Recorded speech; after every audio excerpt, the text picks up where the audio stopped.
Então vamos à segunda parte de dualidade. Agora a gente vai fazer uma interpretação, né, do que vem a ser esses dois problemas de programação linear com objetivos distintos e que se relacionam às suas soluções. Qual a interpretação que a gente faz disso? Então, por um exemplo, né, eu vou partir de um exemplo aqui, vou pegar um problema de maximização de lucro de uma empresa, que é um caso bem comum de aplicação de programação linear. Então, eu peguei um caso bem simples, né? Uma empresa que produz dois produtos e usa como recursos trabalho, matéria-prima, espaço físico, e ela conhece o lucro por unidade. E aqui na última coluna da tabela a gente tem as informações de disponibilidade de cada um desses recursos. Então, a montagem do PPL desse problema é muito simples, né? Ela vai querer maximizar o lucro total na produção desses produtos, ela quer determinar quanto que ela vai produzir de cada item, né, do produto 1 e do produto 2, sujeito a atender essas disponibilidades que ela tem dos recursos. Então, o problema primal, né, o problema original dado, o PPL dele ficaria nesse formato, a gente tem uma restrição para cada recurso, né, que são trabalho, matéria-prima e espaço físico. A solução ótima desse problema dado é essa: x1 igual a 2, x2 igual a 4 e x5 igual a 8. Então, vocês sabem aqui que não tem, né, olhando o problema, não aparece x5 nenhum. Então, esse x5, o que ele seria? Ele seria uma variável de folga. Mas é a variável de folga de qual restrição?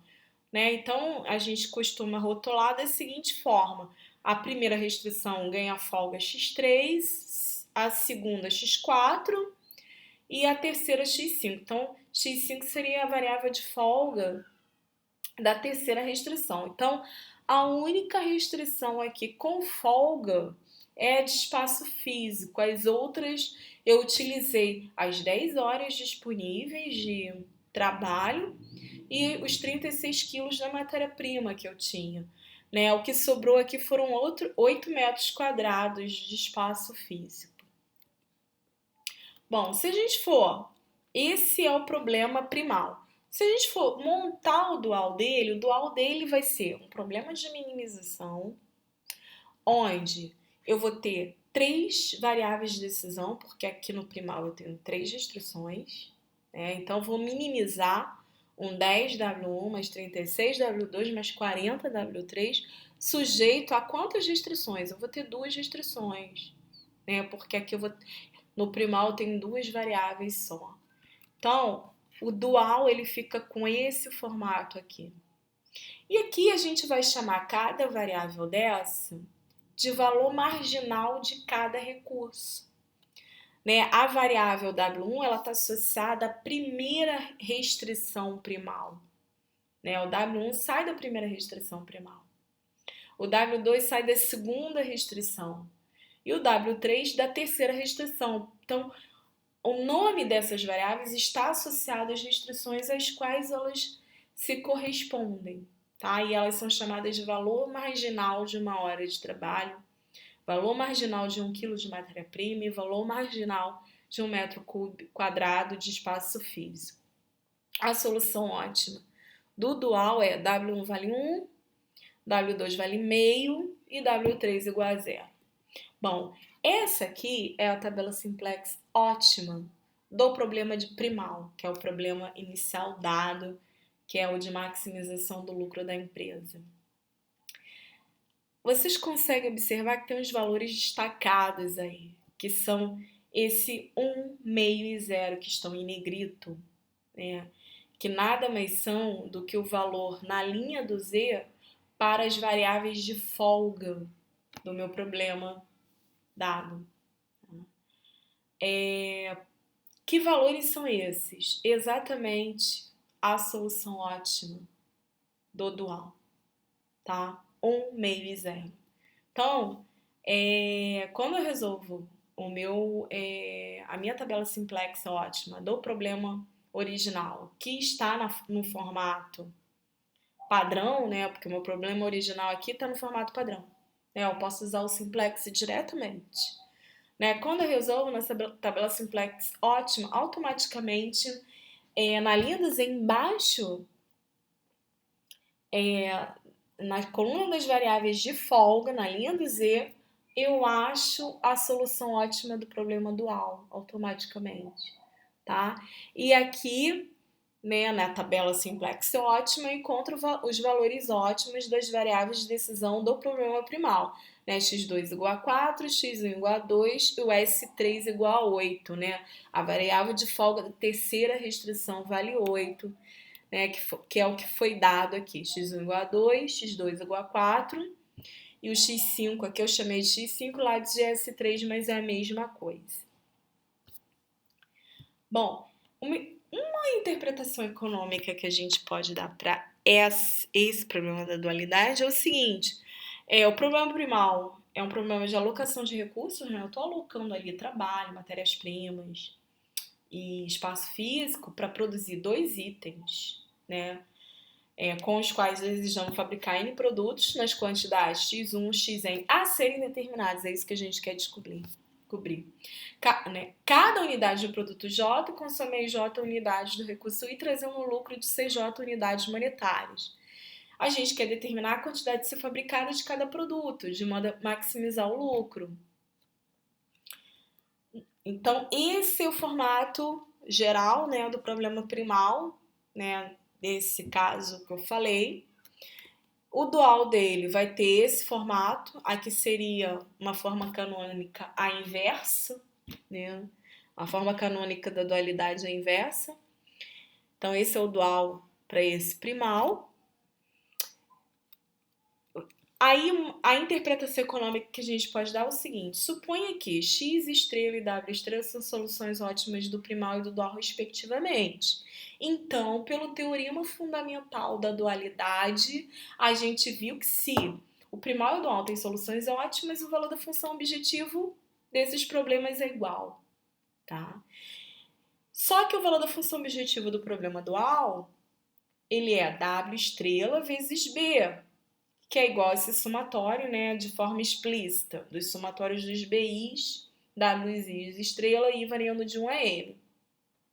Se a gente supor que B é uma variável e a gente derivando essa função aqui parcialmente, né, calculando a derivada parcial com relação a B, o que vai acontecer? A derivada parcial disso em relação a B vai me dar W estrela.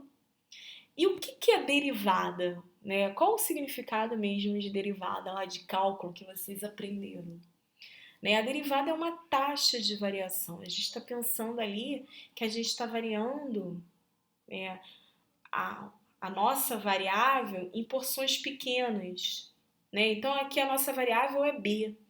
Então, a cada variação, né, marginal ali que a gente tem no B, pequena, o pequeno aqui para a gente seria a unidade. Tá? Qual é o impacto disso na minha função? Então, olha só, se eu variar o B, que é o lado direito do problema primal, em uma unidade, o impacto que isso vai ter na função objetivo desse problema é exatamente igual ao valor ótimo da variável dual. Olha a relação entre eles. Tá? A derivada a gente está variando ali a taxas pequenas.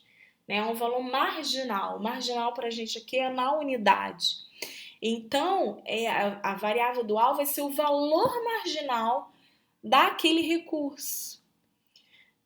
Então, a cada variação que eu der na quantidade que eu tenho do meu recurso, ou para mais ou para menos, o impacto disso na minha função objetivo vai ser exatamente igual ao valor da variável dual correspondente, ou para mais ou para menos. Tá?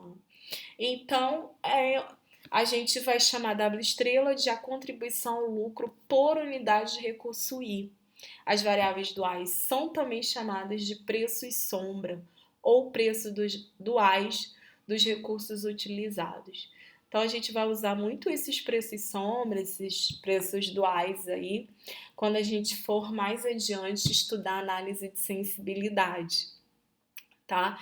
Então é a contribuição lucro por unidade de recurso vão ser as variáveis duais ou os preços sombras, o outro nome que a gente vai dar para elas. Então, voltando ao nosso problema dual, a gente está aqui olhando, né, o quanto, né, se W1 é o valor marginal de uma hora de trabalho, o valor marginal aqui, né, na solução ótima é igual a 1.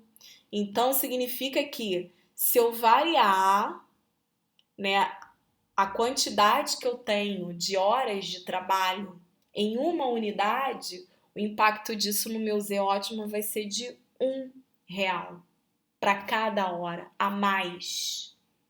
Tá? É isso que está sendo dito. Tá? E se eu variar para menos, o impacto vai ser de R$ 1 a menos. O segundo, aqui, ó, o valor marginal de 1 kg de matéria-prima é de meio, né? Meio real, 50 centavos por quilo de matéria-prima, né? Extra. Então, se eu aumentar aqui de 36 quilos para 37, o impacto no meu Z vai ser de 50 centavos no meu lucro. Tá? Então, essa variável dual, esse preço sombra, ele diz para mim o quanto ele me dá uma indicação do quanto que eu vou estar disposto a pagar por aquela hora extra. Né? Então, eu vou pagar no máximo R$ 1 a mais para ter uma hora a mais de trabalho. Tá? Eu vou pagar 50 centavos a mais para ter 1 quilo de matéria-prima. E observe aqui que eu não vou pagar nada para ter mais metros quadrados. Por que o valor marginal do metro quadrado, né, dessa situação aqui é 0? Porque essa variável aqui ela teve folga, tá? Ela teve uma folga, essa restrição, na verdade, ela teve uma folga positiva. Então, se ela tem folga, tá sobrando. Se tá com sobra, né, se eu aumentar aqui de 40 para 41, o impacto em Z vai ser nulo. Né? Então, o preço sombra é 0. Por isso que a variável dual correspondente foi nula. Bom, então a relação, a interpretação no primal seria um problema de melhor utilização de recursos, de modo a maximizar lucro-receita.